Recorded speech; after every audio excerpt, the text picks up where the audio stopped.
या ठिकाणी माजी न्यायमूर्ती संदीप शिंदे त्यांच्या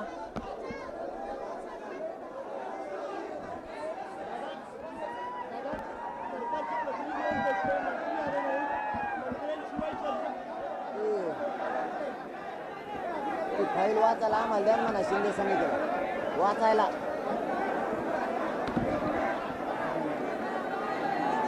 शिंदे समिती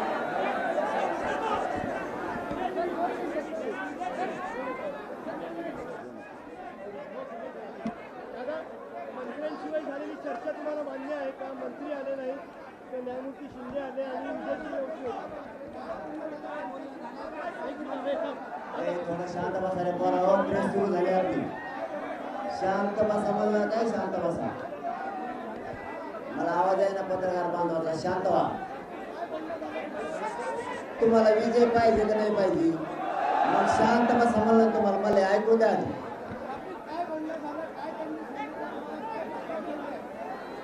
त्यांचं असं म्हणणं होतं खरं तर इथं येणं अपेक्षित सरकारचं आहे, शिंदे समितीचं नाही. कारण हे काम शिंदे समितीचं नाही. आपण शिंदे समितीला सरकार विनाकारण पुढं घालाले. त्यांना तोड नाही आहे. आम्ही त्यांना आता सांगितलं की सातारा संस्थांमधला त्या गॅजेटियरमधला सगळा मराठा हा कुणबीमध्ये बसतो. हैदराबादच्या गॅजेटियरचा विषय मराठवाड्यातला मराठा हा कुणबी दुसरा नाही येऊ त्याची आमची संख्या त्याच्यात दाखवली.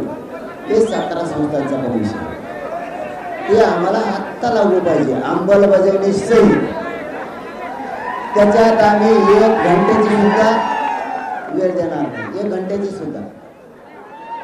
राहिला विषय केसेसचा. केसेस पण त्यांना सांगितलं सरसकटचा. बलिदान केलेल्या नोकऱ्याचा आणि निधीचा विषय ते सुद्धा आता ते म्हणले आम्ही लगेच मंत्रिमंडळासंग बसणार आहे. तेही घेतो. त्यात ते वेळ मागले होते. म्हणले 1 घंटा वेळ. 1 घंटा सगळे स्वरांच्या बद्दल अरे त्या सगळ्या स्वरांवर चर्चाच नाही झाली. गेलेच पाहिजे बघून. आणि मराठा आणि कुणबी एक आहे. 58 लाख नोंदीचा अहवाल आहे. आपलं म्हणणं आहे ते सुद्धा JR काढून टाक. त्याच्यासाठी पण त्याला थोडा वेळ पाहिजे. तर ते आता चर्चा करून येतो म्हणले. बघू काय होतं ते. पण ह्या 2 गॅजेटियरमध्ये केसेसमध्ये बलिदान गेलेल्या कुटुंबाचा विषय आणि शिंदे समितीच्या नोंदी शोधण्याचा विषय किंवा कुठंही 1 घंट्याचा सुद्धा वेळ दिला जाणार नाही. कारण मराठवाड्यातला सगळा मराठा कुणबी आणि सातारा संस्थांमध्ये सुद्धा पश्चिम महाराष्ट्रातला मराठा कुणबी. त्यामुळे याच्या 2 मध्ये त्यांचं म्हणणं होतं बॉम्बे गव्हर्नमेंट आणि अंश संस्थांच्या गॅजेटियरसाठी आम्हाला थोडा वेळ द्या. ठीक आहे म्हणलं त्या 2 साठी आम्ही वेळ देतो. पण या 2 ला पश्चिम महाराष्ट्र आणि मराठवाड्याच्या गॅजेटियर 1 मिनिट सुद्धा मिळणार नाही. गेले आता ते सांगतो म्हणजे येते ना आता.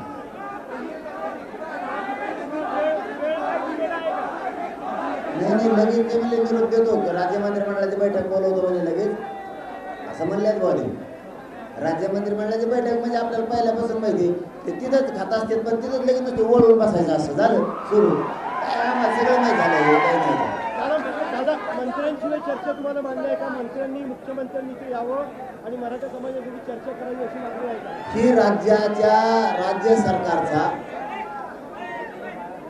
ही राज्याच्या राजभवनाचा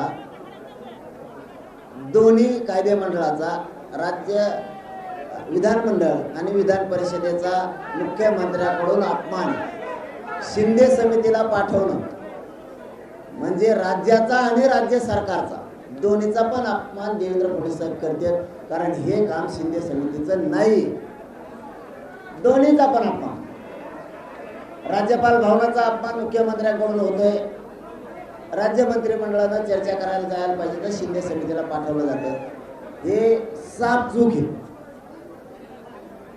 इथं विधानमंडळ ऍक्टिव्ह आहे, विधानसभा ऍक्टिव्ह आहे, विधान परिषद ऍक्टिव्ह आहे, इथं राज्यपाल ऍक्टिव्ह आहेत. असं आहे का इथं राज्य सरकारच ऍक्टिव्ह नाही आहे? सगळं आहे. तरी पण राज्याचा अपमान आणि तिन्ही कायदे मंडळाचा महाराष्ट्राचे अपमान करण्याचं काम स्वतः फडणवीस साहेब करतात. शिंदे समिती पाठवून. शिंदे समितीचा हा विषय नाही, पण जाऊ द्या, आता त्यांच्यात काही ठरलं असेल. तुम्हीच जावा, आमचा लय काळ तोड झालेला आहे मराठी विषयी. सरसकट मागण्या मान्य करायच्या, त्यांनी कुठल्या मागण्या मान्य केल्या होत्या? तुम्ही सरसकट त्यांना सांगितलं कुठल्या मागण्या बाकी आहेत आणि कुठल्या मागण्या मान्य केल्या? नाही, सगळ्यावर चर्चा झाली ना. आता मान्य करावा, मी खरंच कदरून गेलो. कवर बार चर्चा ते त्यांना माहिती. ते म्हणत होते एखाद्या महिन्याचा वेळ म्हणून घ्या दोन्ही. म्हणलं तुम्ही 13 महिने वाचलंय, तुमच्यात आलं का रे? त्याच्यात आलं का? आमची चर्चा आली का? मग काय आली चर्चा? हळूच कान लावा त्याला. मी त्यांच्याकडून विचारून घेतला, 13 महिने झालं साहेब तुम्ही अभ्यास करता का? ते हो म्हणे. मग आता महिना काय आला पाहिजे? याच्यात आलंय ना. पण अरे आमचा पुढे गेला काय? आमचा काय ते बारीक बारीक घालून होतो घालून आमचा ते सगळं आवाज ओढून घेतो.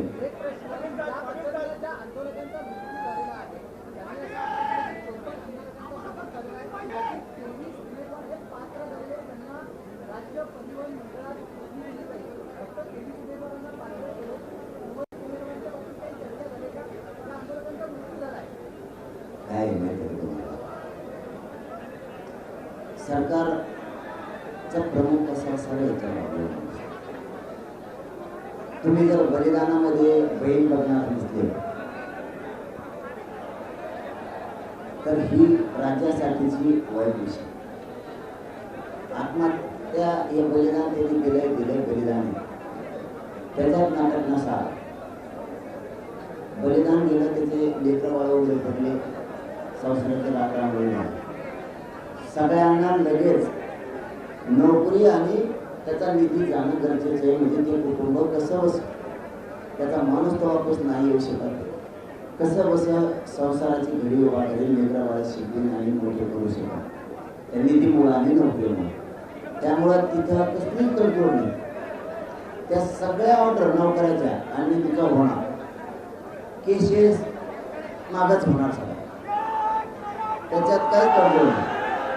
लय विषय त्याचा 2 गॅजेटचा अभ्यास करायचा त्यांना. आणखी बॉम्बे गव्हर्नमेंट आणि औष संस्थांच्या ठीक आहे, त्याच्यासाठी तुम्हाला महिना 15 दिवस घ्या. पण सातारा संस्थांचं गॅजेटियर आणि हैदराबादच्या गॅजेटियरला 1 मिनिट वेळ मिळणार नाही, कारण 13 महिने तुम्ही अभ्यास करा.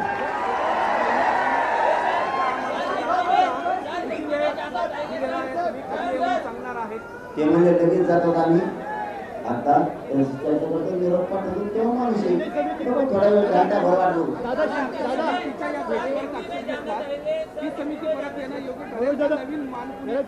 शिंदे समिती बैठक घेते. काय होते तुम्हाला सांगा. शिंदे समितीत पुन्हा काय येईल? शिंदे समितीनं गोरगरिबात एक नाव कमी. 58 लाख नोंदी दिल्या म्हणजे 3 कोटी मराठी आरक्षण घातल्यामुळं शिंदे समितीने एक चांगलं नाव कमीलंय.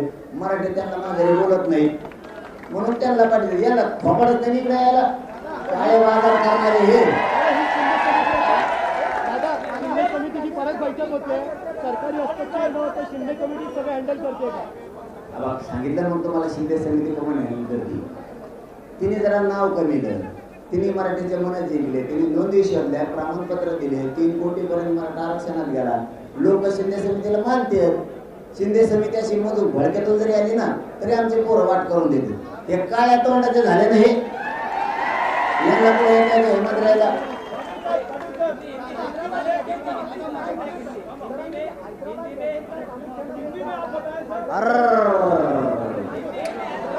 हिंदीचा असा पाच करून तुम्हालाच मिळणार लागायचा. नाही जरुरी आहे बाबा, पण सगळा खेळ बाकी आपला दोघाचा. तुम्हाला खेळ होईल का मेरा नको नको. मी म्हटलं मराठीत तुम्ही तुमचं काही करा पाहिजे. मी आजच्या रात्री हिंदीत लिहून घेतो यांचं कागद. तुम्ही ते प्रश्न विचारला, मी म्हटलं इथं खाली धरील आणि हिंदीत बोल.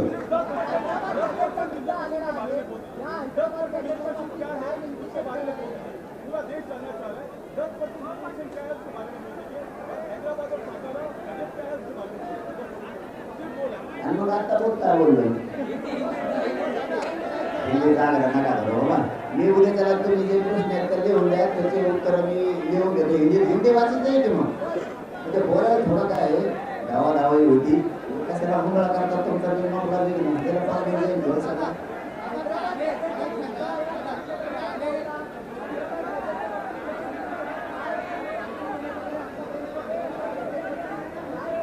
हैदराबाद गॅजेटवरती 13 महिन्यापासून अभ्यास झालाय. आता वेळ कशाला पाहिजे हे त्यांना म्हणून काही गरज नाही वेळेची, काही नाही काही. 1 मिनिट मिळणार नाही. तुमची जी तयारी असेल त्याला सामोरं जायची तयारी मी त्यांच्यावर तुम्ही आता थोडंसं बोलला गोळ्या जरी घातल्या मला मी हटायला तयार नाही हे स्पष्ट सांगा.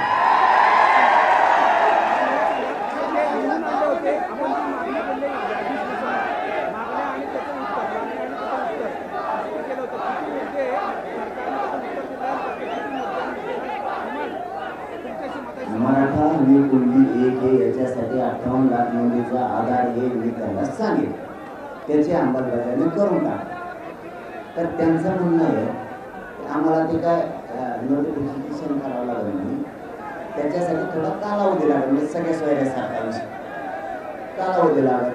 ठीक आहे, मला त्याच्यात तुम्हाला म्हणजे फायनल ते 6 महिने म्हणत होते. ते म्हणले त्याच्यात 58 लाख नोंदी फक्त छाननी करतो आम्ही त्याची, आणि 1 ते 2 महिन्याचा फक्त मराठा आणि कुणबी एक ह्या यासाठी वेळ द्या. का तर त्यास 58 लाख नोंदी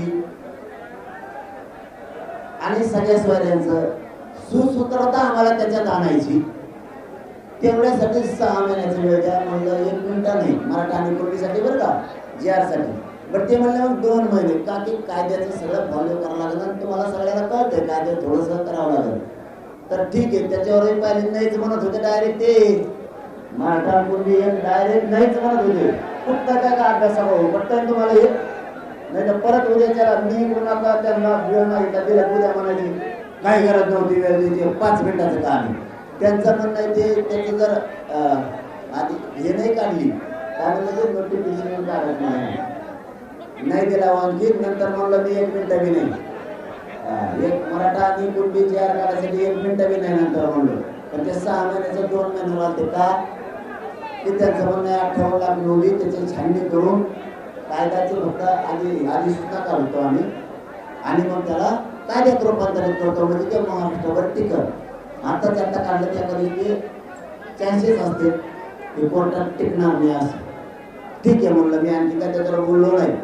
मी हा म्हणलो का 2 महिने पण नंतर पुन्हा नाही म्हणलं 1 मिनिट बी वेळ मराठा आणि कुणबी कायद्यासाठी नाही हे सांगितलं.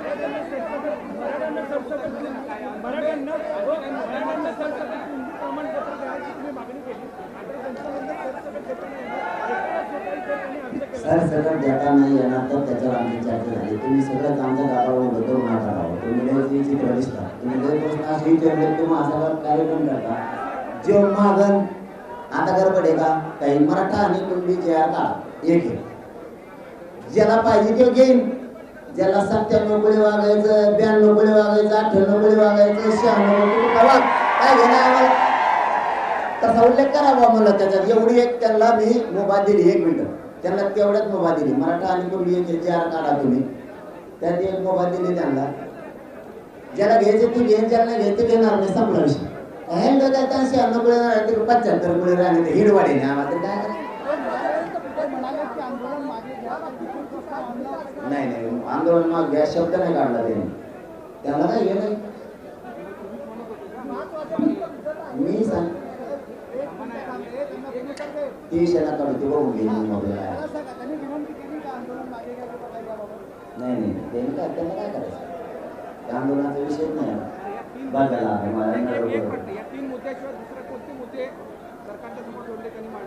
सगळेच मांडले त्यांनी जवळपास 6 मांडले.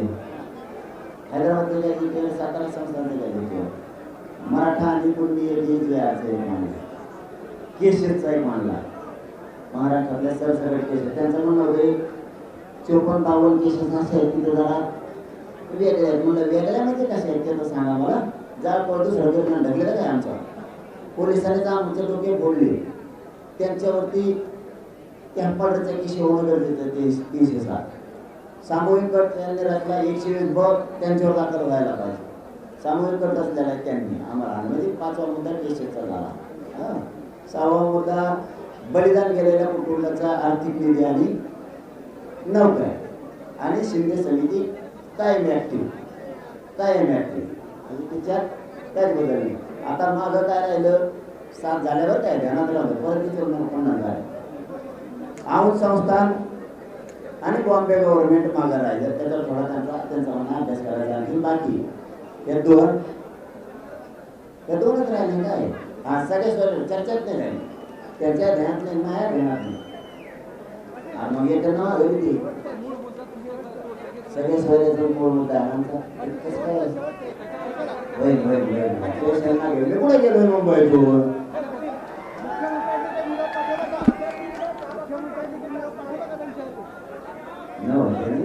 आम्ही शिंदे समितीत नाही ते जास्त प्रश्न विचार.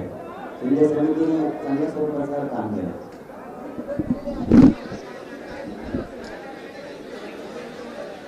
कोणाला सरकार जातात ते बाबा अन्याय द्यावं जातात काही नाही. सरकारने ठरवायचं मराठ्यांचा किती अपमान करायचा. एक दिवस परवानगी देतो म्हणजे नाही का. बारीक लेकराला ते घास घातले लागेल खाय बाबू तेवढं तू बार घेणलोस तर खायरी तुम्ही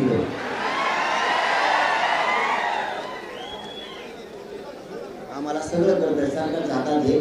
न्यायदेवतेला दोष कुणी देऊ नये. न्यायदेवता सगळ्यासाठी मुख्यमंत्री साबरपणा करतो याचा.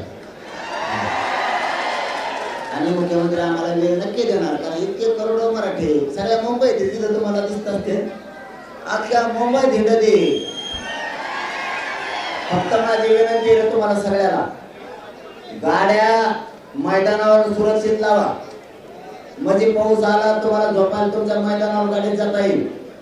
दुसरं पोलिसांनी गाड्या आढळल्या तर त्यांना सांगायचं मैदान पुढे सांग तिथं गाडी नेऊन लावायची. इथं रेल्वेत लय मस्त मजा येईल. 5 रुपयात माणूस वरच्या कपारात जातो आणि नाही काढ तरी रेल्वे फ्री आहे म्हणते तर. आणि जाऊन तिकडे ती उदरी मी बुजी मगली तुम्ही आपला फुकट हिंडा. मला दुसरी पण माहिती मिळाली गृहमंत्र्याला आणि गृह राज्यमंत्र्याला दोघांना सांगतो. पोलिस मुद्दाम पोराच्या गाड्या अडवून ट्रॅफिक जाम करते मुद्दाम. पोलिसांनी हे करू नका. गाड्या अडवल्या ट्रॅफिक जाम नाही होईल काय होईल. तुम्ही गाड्या अडवू नका. प्रत्येक पोराला सांगा हे ग्राउंड आहे. पोरावर तुम्हाला सांगतो जे ग्राउंड सांगते कथा ग्राउंड लावायचे. इथलं मुंबईचं आझाद मैदानापासून सगळे 10-20 किलोमीटरच्या आतच आहेत. आयला आपण तेवढे पै येणारे लोकच भिड्या. त्यामुळे वाशी मार्केट म्हणले ना ते वाशी मार्केटला लावून टाका. इथं मस्जिद बंदर आहे तिथं लावा म्हणले तिथं लावून टाका. ते म्हणले शिवडीला काही ग्राउंड आहे तिथं लावा. काय टेन्शन घेता कशाला. आणि रेल्वेनं प्रवास करत जा. आझाद मैदानकडे द्यायचं. मुंबईचा फिरा फक्त कोणाला काही म्हणू नका. सामान्य लोक आपल्यासारखे गरीब आहेत बरं का. अजिबात नाही. माजलेले हे यांच्यासाठी गरीब मुंबईकरला गरीब मुंबईच्या लोकाला सगळ्या जाती धर्माचे लोक आपले सामान्य लोक त्याला त्रास द्यायचा नाही थोडा सुद्धा. पोलीस बांधव आपल्या सेवेसाठी त्याला त्रास द्यायचा नाही थोडा सुद्धा. लक्षात आलं का. लय झालं तर ते पोलीस साहेब पुढे गेलेले आम्हाला दिलेली त्याला म्हणते वानखेडे स्टेडियम पोरांना झोपण्या पोरांच्या पडायला तिथं लय शेड आहे जणून चांगलं छान झोपेल जाऊन त्याच्यात. आणि आमचे लोक मराठी तिथं आसपास आहेत जणून. मला आता एक जण काना तेव्हा सांगितलं ते मला मराठी ते जवळ आम्ही रेटो खाऊ घालू तुम्हाला. वानखेडे स्टेडियम आम्ही चेंडू खेळत होतो मी एवढे बरं आमच्या पोरांनी काम झोपून द्या तिथं. हे बॅटीला हाणते ते बॅटीला चेंडू हाणते. चेंडू हाणा आणि थोडे आता पावसाच्या पाण्यात राहू दे ना आम्हाला रेटो झोपतील लेकरं बाळा आमच्या गरीबाची. लय शेत ठोकलेले जाऊन ते फक्त पुढच्या फिरत्याला हात लावू नका. तिथल्या लावा गेलेत आमचे पोरं. बोला म्हणा ते वानखेडे स्टेडियम त्या गरीबाच्या पोराला मुख्यमंत्री साहेब आता येण्यावर करू नका बरं का. मला त्रास होण्याचा करू नका. मला तुम्हाला मोठं करायचं तुम्ही येण्यावर करू नका. जे ग्राउंड देते त्याच्यावर गाड्या लावा आणि हिंडा आपल्या इकडे शांततेत बेस्ट. लय गैरसोय व्हायला, आमची लय गैरसोय. या मुख्यमंत्र्याला असं वाटलं आमचे पोरं कदरून जावं म्हणून त्याने हागाय मुताचं बंद केलं, त्याला कुलूप लावलं हागायच्या घराला. तुमच्या तिकडे त्याला कोणतं तरी ग्रह म्हणते, स्वच्छतागृह नाव असतं म्हणजे हागायचं जागायच्या. हाटलाला नाव पाहिजे स्वच्छतागृह, किंवा बस स्टँडला पाहिजे नाव स्वच्छतागृह, पोलीस स्टेशनला नाव पाहिजे स्वच्छतागृह, किंवा असं मोठ्या याला हागायच्याला स्वच्छतागृह नाव असतं. तिथे जाऊन हागायचं. धंदे उलट्या खोपडीचे हागायचा मुताचा बंद केला. थांब ना, या काय होती ना, त्याचं झालं की तू झालं की तू मार पेट तिलाच पडायचं ठरलं. एक एक पत्रकार एक एक तुकडून पुढे तुम्ही आयला मी सगळ्याला बोलत राहू म्हणून नाही मला बोलत नाही त्यांना काय करतो तुम्ही. त्यांनी हागाय मुताचं बंद केलं, पाणी प्यायचं बंद केलं. त्यांनी परत आणखी जेवायचे काही हटले ते बंद केले. म्हणून पोरं चिडले तर CSTला आणि त्या महानगरपालिकेमुळं पुढं त्याच्यामुळेच बसले होते पोरं. नंतर माहिती घेतली का बसले, चहा प्यायला सुद्धा जागा नटले. इतका हलकटपणा मुख्यमंत्र्यांनी करावा का?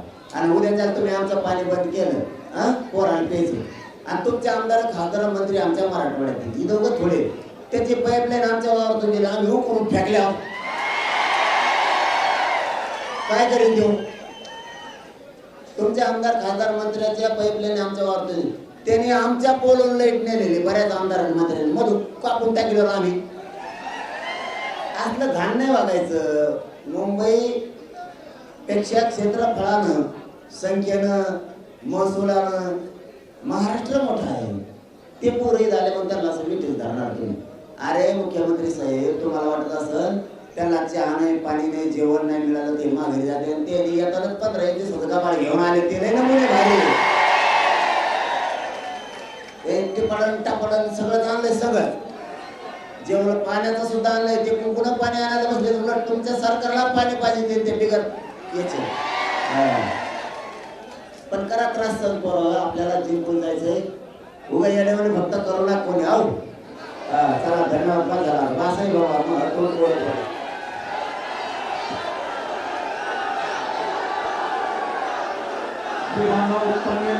पनवेलला मुक्कामी जातात. त्यांना उद्या सकाळी 10 वाजता एकमेव ट्रेन आहे. सकाळी 10 नंतर ट्रेन असणार नाही. त्याच्यामुळे पनवेलला मुक्कामी जाणारे बांधवांनी लक्षात घ्यायची. उद्या तुम्हाला सकाळी 10 वाजता एकमेव ट्रेन आहे. उद्या रविवार असल्यामुळं आज आपल्याकडे येण्यावर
चॅनलच्या माध्यमातून मी महत्वाचं आवाहन करतो. जे कोणी हैदराबाद गॅजेटेड आणि 17 संस्थांच्या गॅजेटीवर महाराष्ट्रभरात जेवढे अभ्यासक असतील त्यांनी आज रात्री किंवा उद्या सकाळी 10 वाजेपर्यंत आझाद मैदानाला या. ज्यांना अभ्यासी मी काय फोन करू शकत नाही, 17 संस्थान आणि हैदराबाद गॅजेटीवर या गॅजेटियरवर ज्यांना ज्यांना खरा अभ्यास असेल, खरा बरं का, उगाच गोंधळ मला वाटतं तर नको, अशा सगळ्या अभ्यासकांनी आज रात्री आता किती वाजले 4 वाजले, उद्या 12 वाजेपर्यंत या. महाराष्ट्रात बाहेर देशातून सुद्धा माणूस येऊ शकतो, किंवा जेवढे मोठमोठाले हायकोर्टाचे वकील असतील, अभ्यासक तज्ञ असतील, मराठा आणि कुणबी एक हे याच्यावर आणि हैदराबाद सातारा गॅजेटवर त्यांनी 12 वाजेपर्यंत आझाद मैदानावर या. कोणा म्हणू नका आम्हाला काही विचारलं नाही, तुम्ही नंतर घोळ घालता. आधी सगळ्या सोयऱ्याच्या बद्दल हा म्हणता वाशीला, आणि नंतर सरकारचे भजे घेऊन माझे विरोधात बोलतात. तुमच्यासारखे लबाड दुसरं कोणी नाही. म्हणून पुन्हा एकदा लोकांच्या समोर आता तुम्हाला मीडिया समोर घालतो. मी फक्त आंदोलन प्रामाणिक करणारं पोरग आहे. थोडाफार अभ्यास कमी असेल तर तज्ञ पुढे या. मला वाटतं संभाजीनगरला एक तज्ञ येतं, नाव नाही मला माहिती त्याचं, बहुतेक ते सूर्यवंशी काहीतरी सर बहुतेक नाव असं हा पुढे आहे ते मला माहिती नाही. खूप चांगलं विश्लेषक आणि अभ्यासक. त्यांना जर चॅनलच्या माध्यमातून कळलं असेल तर त्यांनी इकडं मुंबईला या, आणि कोणाकडे फोन असेल त्याला फोन करून बोलून घ्या. बस का, बरोबर, एवढेच पाहिजे ना. आता मराठा कोणती त्याच्या तज्ञ अभ्यासक या, 12 वाजेपर्यंत बोलवूया. हैदराबाद सातारा संस्थांचे या, सगळ्या सोयऱ्यांवरती अभ्यासक या. बाकीचे विषय ते करायला लागले, काय अडचण नाही. तर उद्या 12 वाजेपर्यंत या.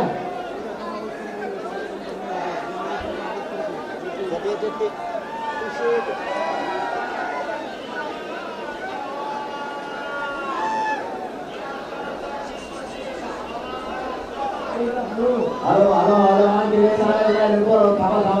मीडियाचा महत्वाचा विषय आहे.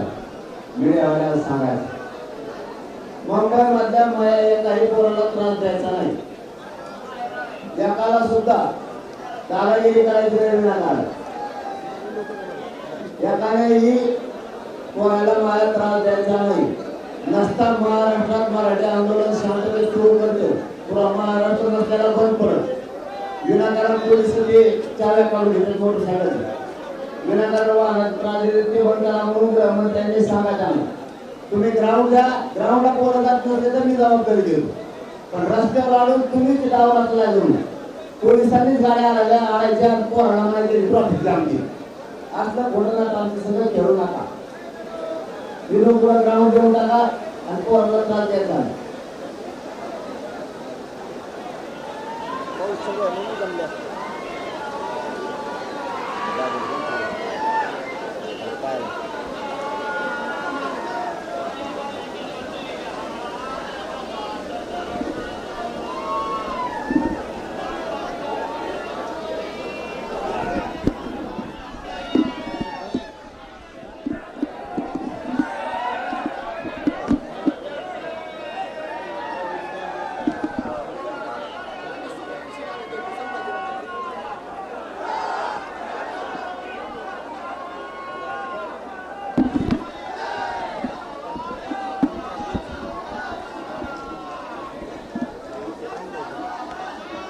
शिंदे समितीनं मनोज जरांगे पाटलांची भेट घेतल्यानंतर जरांगे पाटील हे आता माध्यमांशी आणि मराठा बांधवांसोबत संवाद साधत होते.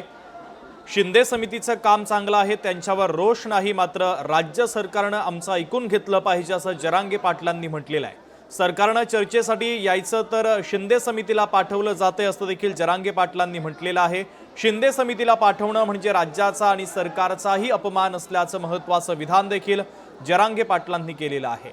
तर जरांगे पाटील आणि न्यायमूर्ती शिंदे समितीमधील चर्चा देखील निष्फळ ठरल्याचं पाहायला मिळतंय. जरांगे पाटील आपल्या भूमिकेवर ठाम आहेत.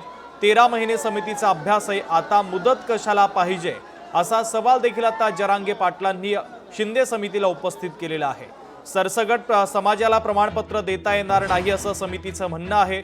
समितीनं वेळ वाढवून देण्याची मागणी केली, मात्र जरांगे पाटलांनी सांगितलं 13 महिने समितीचा अभ्यास झाला, आता आणखीन वेळ कशाला पाहिजे असं मनोज जरांगे पाटलांनी म्हटलेलं आहे.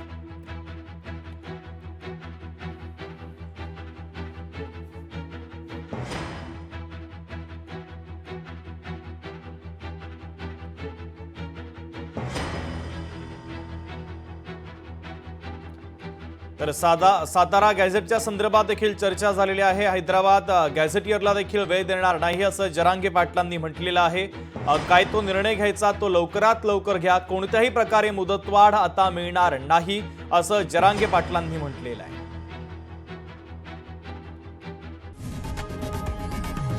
लोकशाही मराठी ऐका, पहा, जागरूक रहा.